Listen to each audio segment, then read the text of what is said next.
Amina s'aventura profondément dans la forêt, son cœur battant la chamade à chaque pas. Elle appela le prince par son nom, même si elle ignorait qu'il en portait un autre, espérant que son ami déguisé en fou l'entendrait. Le silence de la forêt lui répondait, l'enveloppant d'une inquiétude croissante. Mais son amour et sa détermination la poussaient à continuer. La nuit tombait, et les ombres des arbres s'allongeaient, rendant son chemin encore plus difficile. Après des heures de marche, épuisée mais déterminée, Amina arriva enfin dans une petite clairière baignée par la lumière de la lune. Là, elle vit le prince, assis près d'un ruisseau, le visage marqué par la tristesse et la honte. Il sursauta en la voyant, incapable de croire qu'elle l'avait suivi jusque-là. Amina s'approcha lentement, le regard rempli de tendresse et de détermination. « Pourquoi es-tu venue ici ? Pourquoi m'as-tu suivi » demanda le prince d'une voix tremblante, sans oser la regarder dans les yeux. « Parce que tu comptes pour moi » répondit Amina avec douceur. « Je ne me soucie pas de ta mauvaise haleine. Ce qui compte, c'est ton cœur, ta gentillesse, ta force.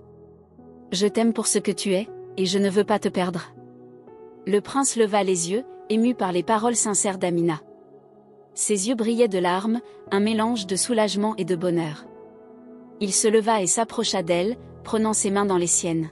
« Je n'ai jamais rencontré quelqu'un d'aussi courageux et aimant que toi, murmura-t-il. Tu as vu au-delà de mes défauts et m'as accepté tel que je suis. Je veux t'épouser, Amina, mais avant cela, je dois informer mes parents de la nouvelle. » Amina, surprise par cette révélation, sentit son cœur se serrer. Elle ne savait pas encore qui était réellement son ami, mais elle sentait que ses intentions étaient sincères. Elle hocha la tête et répondit avec détermination. « Je t'attendrai. Reviens vite, et nous pourrons enfin être ensemble. » Le prince serra ses mains avec gratitude et, après un dernier regard empreint de promesses, il quitta la clairière pour retourner à son royaume. Amina, quant à elle, retourna au village, le cœur rempli d'espoir et d'incertitude, ignorant toujours que son ami était en réalité le prince du royaume d'Amer. Les jours suivants furent longs et difficiles pour Amina. Elle s'acquitta de ses tâches habituelles, mais son esprit était constamment tourné vers le prince.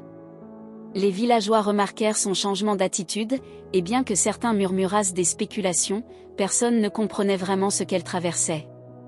Nastou, la fille de sa belle-mère, continua de la tourmenter, mais Amina, désormais forte de son amour pour le prince, supportait ses épreuves avec patience et résilience.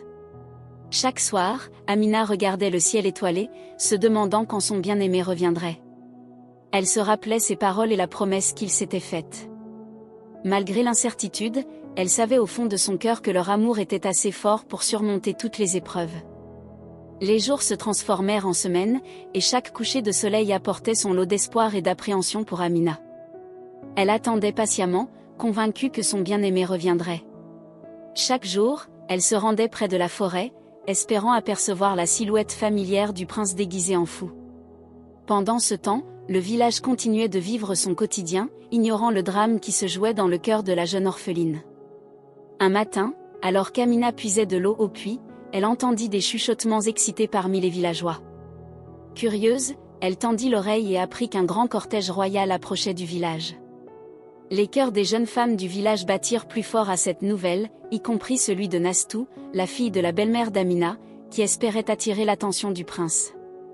Pour Amina, cependant, cette visite n'éveillait aucune émotion particulière. Elle n'attendait pas un prince, mais son ami, le pauvre fou qu'elle avait appris à aimer. Résignée, elle retourna à ses corvées, ignorant l'agitation croissante qui enveloppait le village. La belle-mère d'Amina, consciente de l'importance de cette visite royale, se hâta de préparer Nastou.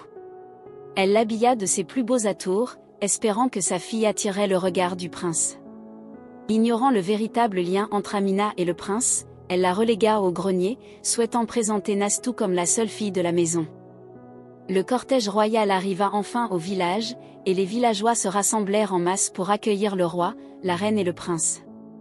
Tous ignoraient encore que ce dernier avait déjà visité leur village sous les traits d'un pauvre fou. Le prince scrutait la foule, cherchant désespérément Amina parmi les visages ébahis. Le cortège se dirigea lentement vers la maison de la belle-mère d'Amina, provoquant une vague de murmures et de spéculations parmi les villageois. La belle-mère, euphorique et confiante, se tint fièrement devant sa maison, Nastou à ses côtés. Elle avait tout fait pour s'assurer que cette rencontre soit favorable pour sa fille. Quand le cortège s'arrêta devant leur maison, le prince descendit de son cheval, accompagné de ses parents. La belle-mère s'inclina profondément, tirant Nastou par la main pour la présenter. « Votre Majesté, voici ma fille, Nastou. Elle est la plus belle et la plus vertueuse de toutes, dit-elle avec une fausse humilité, espérant que sa ruse porterait ses fruits. Le prince jeta un regard rapide à Nastou, mais ses yeux cherchaient quelqu'un d'autre. « Où est Amina » demanda-t-il, étonnant la foule par sa question. La belle-mère se figea, ses plans soudain en péril. « Amina ? Elle est au grenier, occupée avec les corvées, bégaya-t-elle, tentant de dissimuler son trouble. Le prince, sans attendre une seconde de plus, se dirigea vers la maison. Il monta rapidement les marches du grenier et ouvrit la porte. Là, dans la pénombre, Amina se tenait, surprise et confuse de voir le prince en habits royaux. « Amina, c'est moi, dit-il doucement, tendant la main vers elle. « Je suis revenu pour te chercher. » Amina le regarda, éberluée, puis éclata de rire. « Mais où as-tu emprunté ces habits ? Tu n'as pas besoin de tout ça pour demander ma main en mariage, s'exclama-t-elle, ses yeux pétillants de joie et de malice. Le prince, légèrement embarrassé mais soulagé par la réaction d'Amina, sourit. « Ces vêtements sont bien à moi, Amina. Je suis le prince du royaume d'Amer. Je t'ai caché ma véritable identité pour être sûr que ton amour pour moi était sincère. » Amina, toujours souriante, prit la main du prince.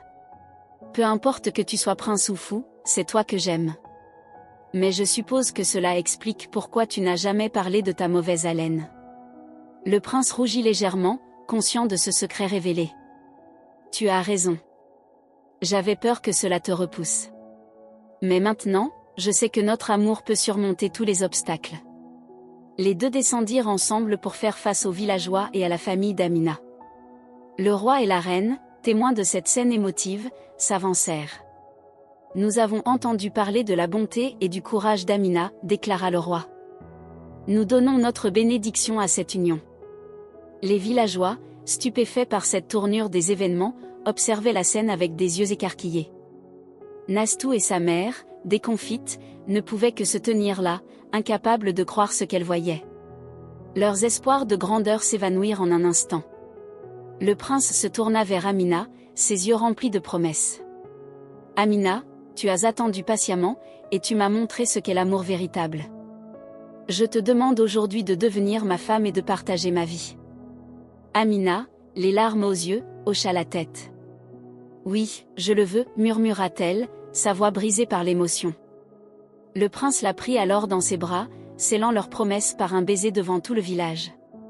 Leur histoire, marquée par des épreuves et des découvertes, devint une légende racontée à travers les générations. Amina, la jeune orpheline au grand cœur, et le prince, autrefois affligé par un secret, avaient prouvé que l'amour pouvait transcender toutes les barrières. Leur union apporta non seulement le bonheur dans leur vie, mais aussi une nouvelle ère de compréhension et de tolérance dans le royaume d'Amer. Après le départ du cortège royal et alors que les jours se transformaient en semaines, Amina sentit un poids sur son cœur en voyant sa belle-mère et sa demi-sœur, Nastou, vivre dans des conditions précaires. Malgré les épreuves passées, elle ne pouvait supporter de les voir ainsi.